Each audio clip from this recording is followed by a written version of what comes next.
Sir चीन के car बाजार में चल क्या रहा है?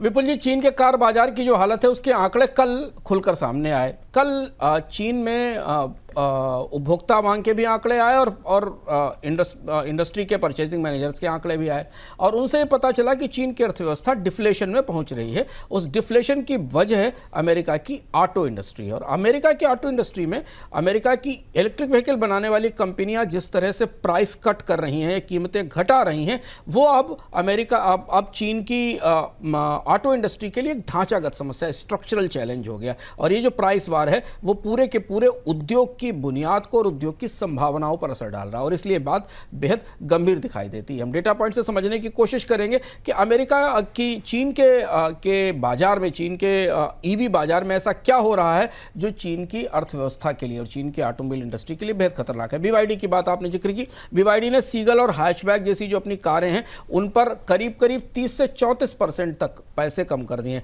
भारतीय ग्राहक इतनी रियायत तो कभी सोच भी नहीं सकते विपुल जी, जितनी रियायत 34-35% इलेक्ट्रिक व्हीकल्स पर कारें सस्ती हो गई हैं।